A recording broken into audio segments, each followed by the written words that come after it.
क्यों हम इस देश में गरीब हैं और 75 साल हो गए आजाद हुए, आज भी हमारे यहाँ पक्के मकान क्यों नहीं बने? क्या हम इंसान नहीं है?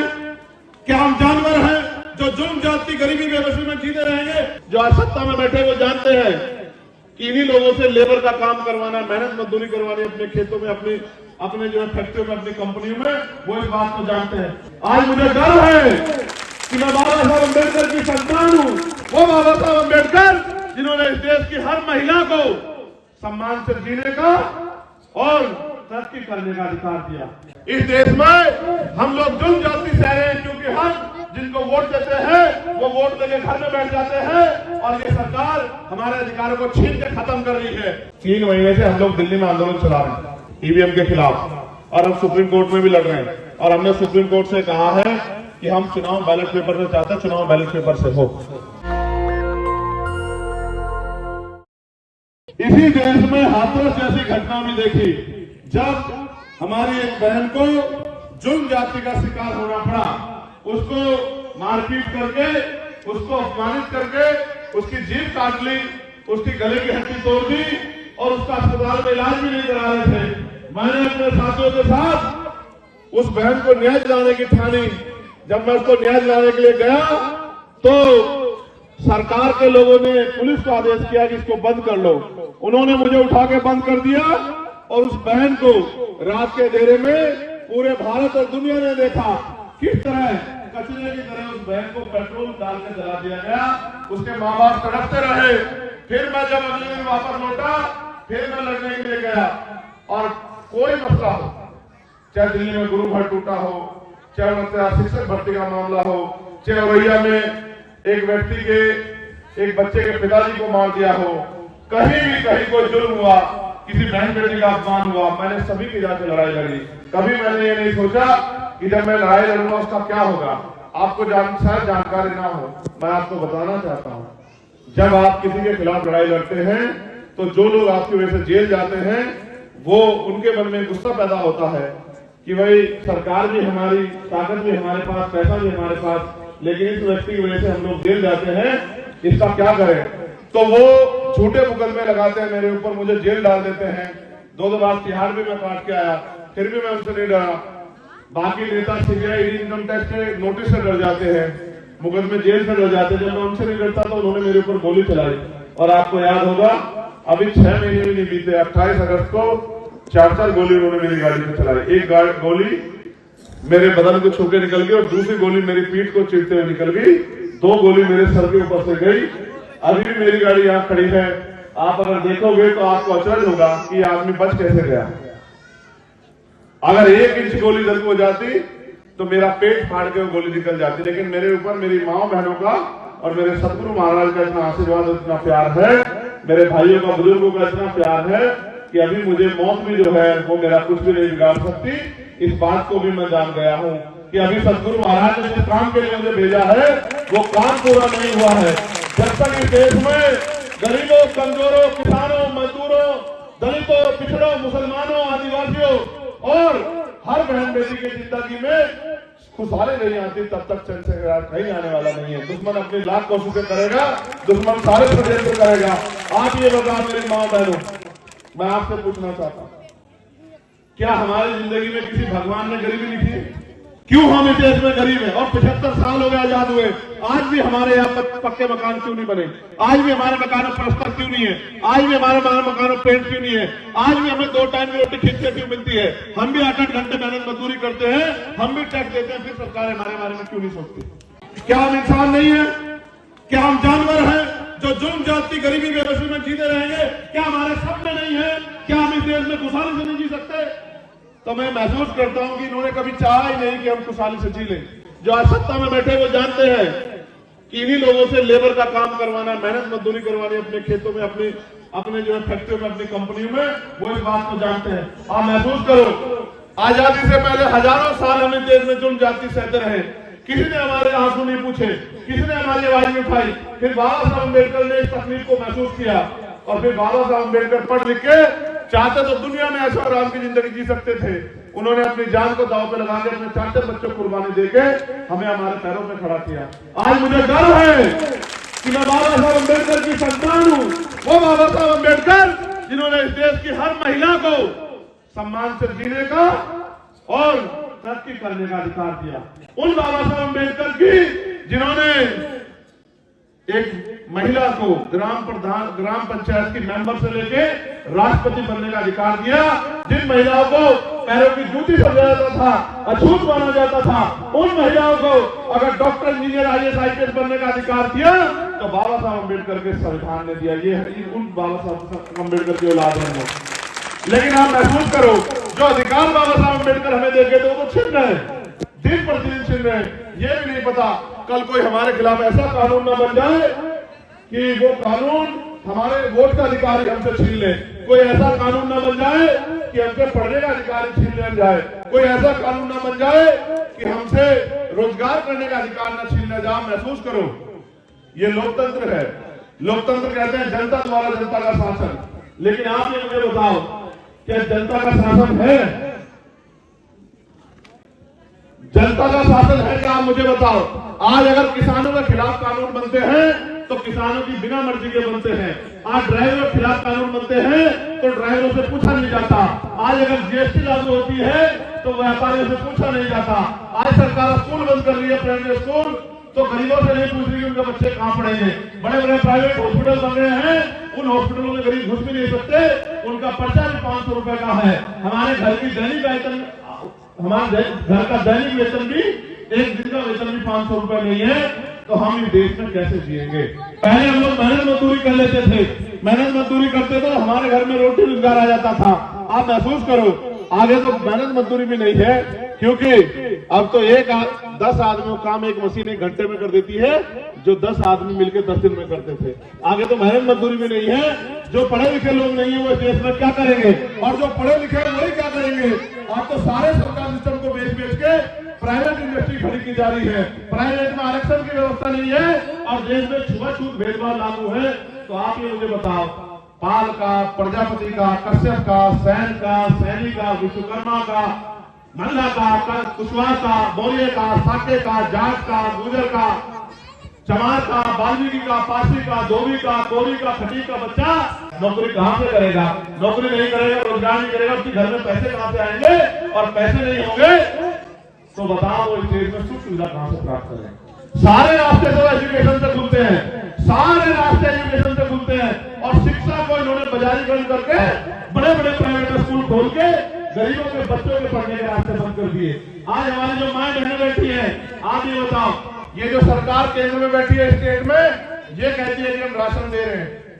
क्या आप जानती है राशन देने का, राशन खरीदने का पैसा सरकार पे कहां से आता है?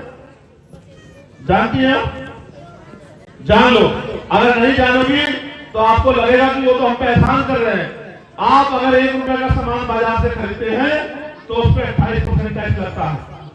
आप अगर एक परिवार पूरे महीने में 5000 रुपए का सामान खरीदेगा तो 1400 रुपए सरकार के खाते में टैक्स जाएगा। उसी टैक्स के पैसे से सरकार आपको राशन देती है। वो एक परिवार से 1400 रुपए महीना कमाती है और आपको 200 रुपए का राशन देकर ऐसा दिखाती है कि बहुत बड़ा एहसान कर रही हो। और सुनो, वो आपको 200 रुपए का राशन देती है और वो जो 350 रुपए सिलेंडर आता था वो 1150 रुपए का देती है। 800 रुपए आपकी जेब से काटती है। जो बिजली का बिल 120-30 रुपए का आता था, आज वो 500-600 रुपए का आता है। जो दवाई 20 रुपए की आती थी वो 100 रुपए की आती है।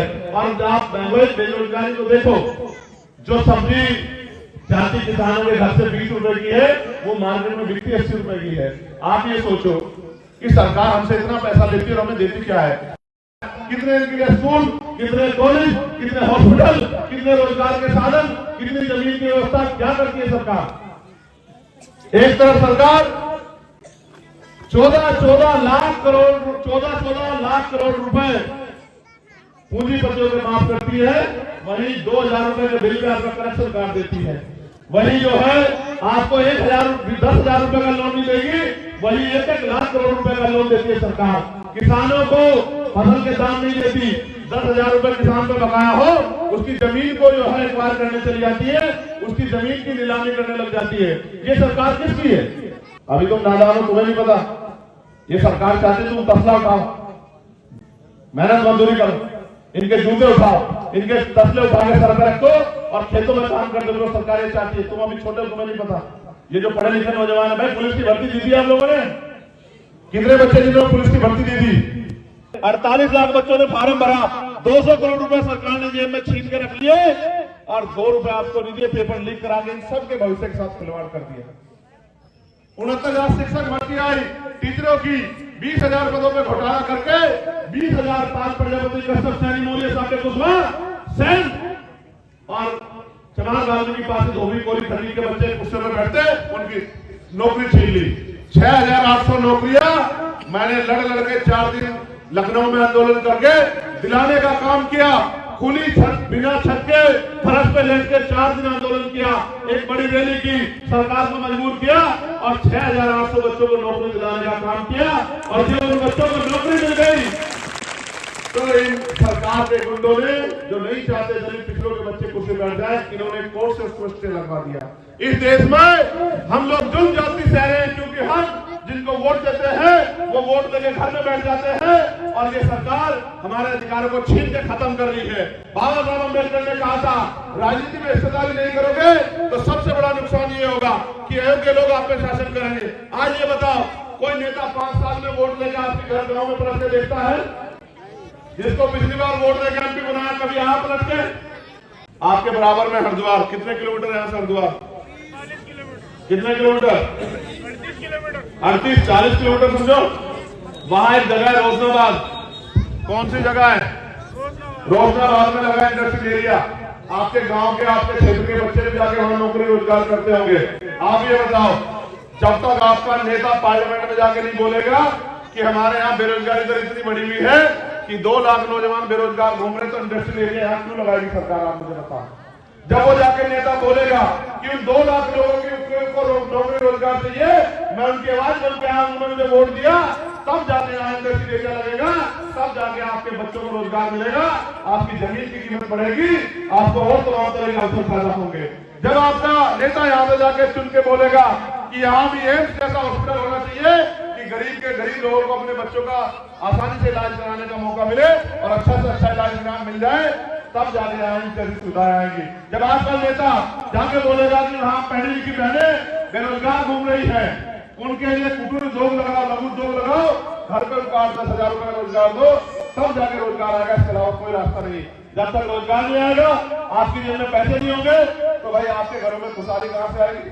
सरकार वृद्धा पेंशन देती है 500 रुपए, विकलांग पेंशन देती है 500 रुपए और विधवा पेंशन देती है 500 रुपए। आप बताओ 500 रुपए में क्या होता है?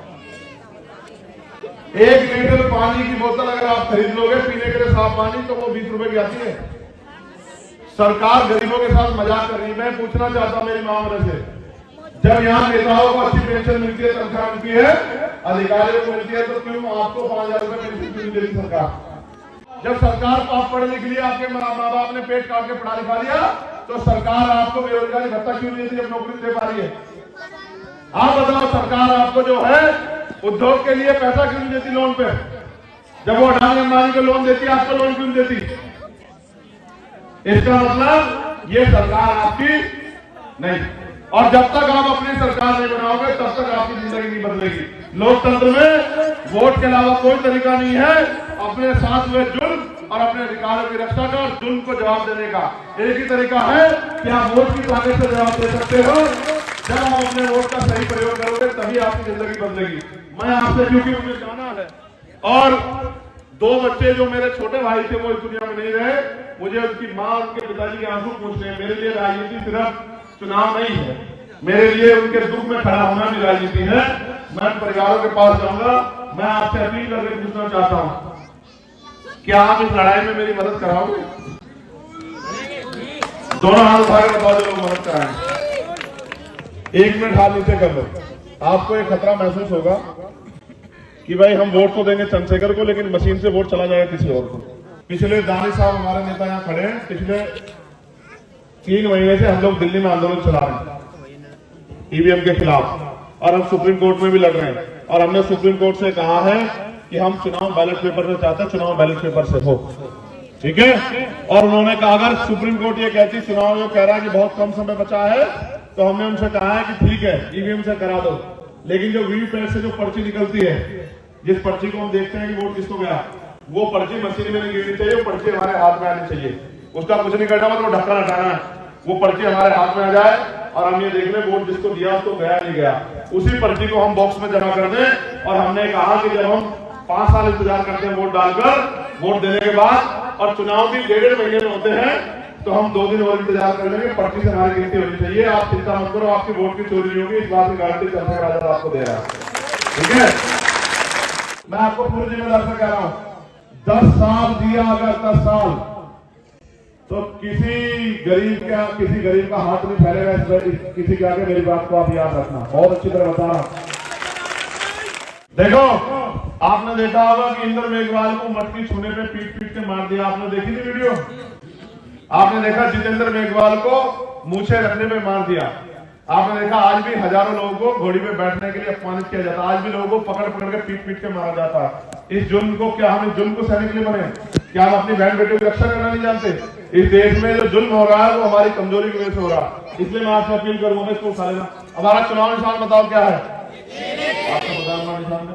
मैं बहुत जिम्मेदारी से कह रहा हूं, बाबा साहब का बेटा होने के नाते आपके आंसू, अगर कहीं मेरे खून की जरूरत पड़ेगी तो खून देके आपके आंसुओं को सोखने का काम करूंगा। मेरी बात को याद रखना, आपकी नस्ल हुआ अपनी, झूठ नहीं बोलता हूं। मैं अपनी बहनों को भी कहना चाह रहा हूं, मैं अपनी बहनों से पूछना चाहता हूं, क्या चंद्रशेखर आजाद की मदद होनी चाहिए नहीं होनी चाहिए? बताओ।